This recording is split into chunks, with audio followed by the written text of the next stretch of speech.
Okay, so I know that January is right around the corner, and with January being right around the corner, I know that people are thinking about how they're going to set new health and fitness goals and they're going to refocus on their journey. And I want to share some ways that can help you set yourself up for success so that you can better stick to your health and fitness goals. For those of you who don't know who I am, I'm Savannah. I'm a health and body image coach, and I help women get unstuck in their health journey and find more body confidence through very specific mindset training. If you're not subscribed to my channel, please go ahead and subscribe because I come out with weekly content, sharing tips, education,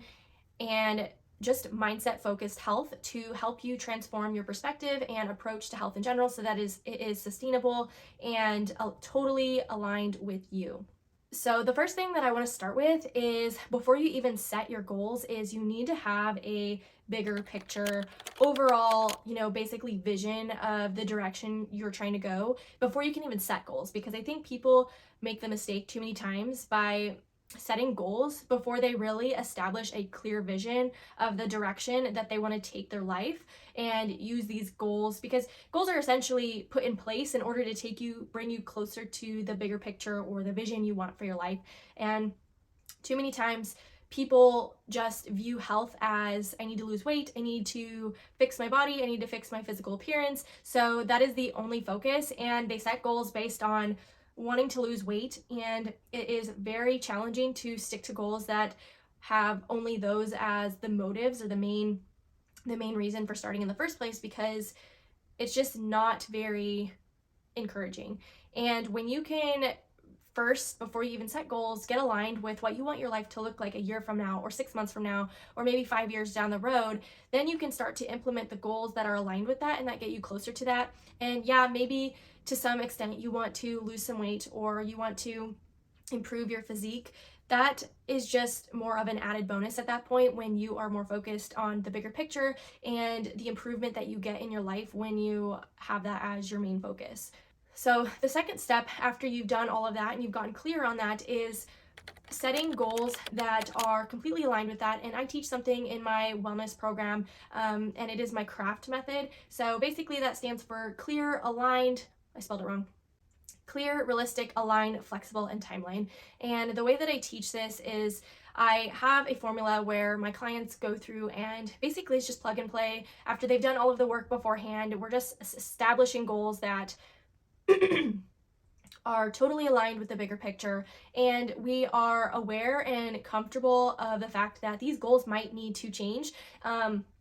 But as long as we are clear on them in the beginning and we are consistently checking back with them throughout our journey as progress notes, then we are okay with that. Goals are not the end all be all. And I think that this can be the hardest part to shift our mindset around, is that goals are not the end all be all. And that is why so many people struggle to stay consistent with them, one, and two, are always chasing the next best thing. And I think goals are a good thing and can be a good thing and have a time and a place, but for many people, we get too focused on the end goal rather than the journey and the bigger picture that the goal brings us closer to. So with goals, you want to be as specific as possible when you are setting them, because the problem with a lot of goal setting is we are too vague, so that when we are doing the work or putting in, trying to establish the new habits to achieve the goals, because the goals are too vague, we are not able to properly measure the progress that we are making in order to potentially,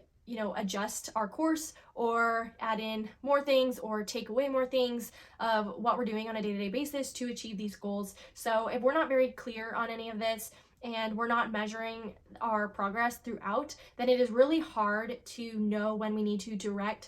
redirect our course and maybe pivot a little bit in what we're doing. And again, with my CRAFT method, I add in there to be flexible with it, because again, goals are not the end all be all. So it is okay if we tweak a goal, we adjust a goal, or we realize that the goal is no longer serving us. That is okay to let go of the goal and reestablish new ones or adjust them a little bit. And lastly, you want to make sure that there is a timeline on them. Obviously, without any type of date or timeline or expectation of when you're going to achieve this goal is really just, not really setting realistic expectations for yourself or setting yourself up for success when you're doing that. You want to make sure that you have a long-term goal or a couple, and then you have short-term goals along with that, so that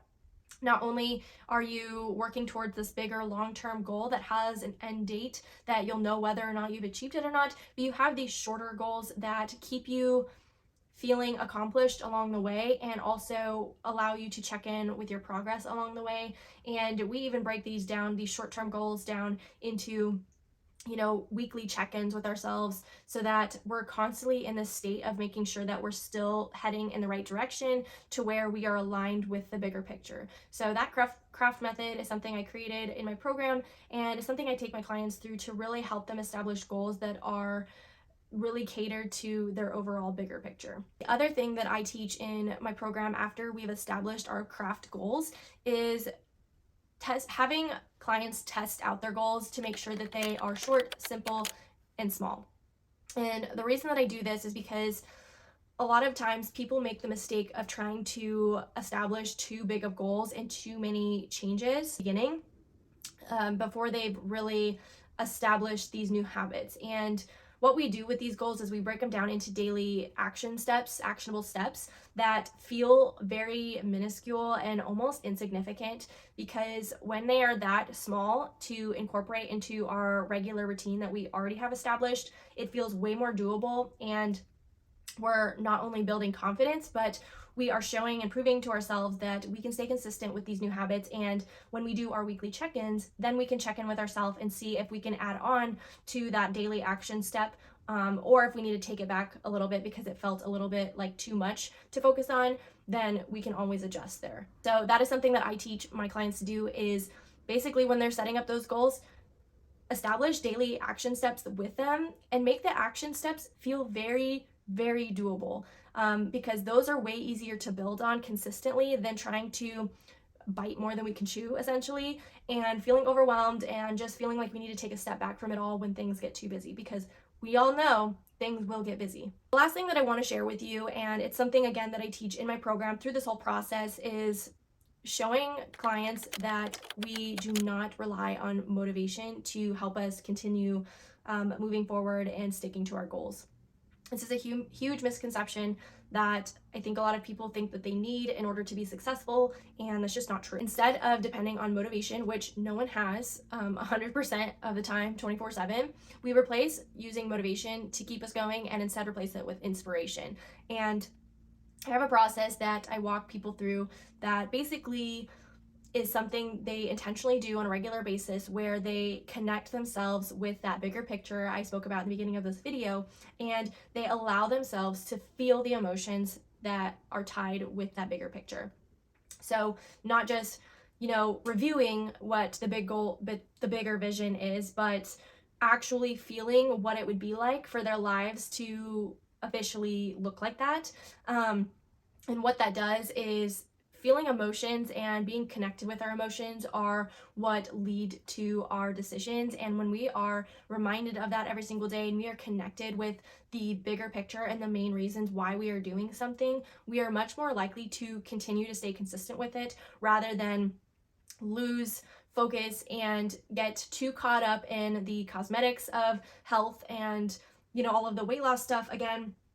that isn't something that is connected to our emotions. And if it is, it's more discouraging than encouraging, because we're constantly being reminded of, how we don't want to look and the things that we want to change. And that's just not a very positive way to establish new habits. Instead, we turn it around, make it bigger picture, make it about something more than our physical appearance, and we stay connected with the emotions we feel with that. And that keeps us inspired to continue going and taking action. And taking action may not look perfect all the time, and that's okay. And we really just need to shift our approach with health, that it isn't about being perfect or looking perfect or things working out all the time, but instead being able to have the tools and the mindset that is equipped to handle different things that come up in life, because it's inevitable that things are going to come up in life and that is out of our control. It's going to serve us more to be able to have the mindset equipped to handle those things, rather than feeling like we can't handle it when life gets busy and we take a step back, we put our health on the back burner, and it's no longer the main priority because we have other fires to burn out. You're going to set yourself up for way much more success when you can learn how to handle those types of situations throughout your entire life, rather than just seasons or periods of life. If you would like to sign up for my free masterclass where I teach you a lot more in depth about how you can create a health plan that is sustainable, that you enjoy, and allows you to love your body where it's at right now, then I will leave the link in the description so that you can sign up for that. And I will also leave the links to some of my other free resources that I offer, and you can hang out with me on social media. If you're on Instagram or TikTok, I will go ahead and leave my links there. Go ahead and follow me, message me, say hi, let me know that you watched this video. Thank you so much for watching, and I'll see you next time.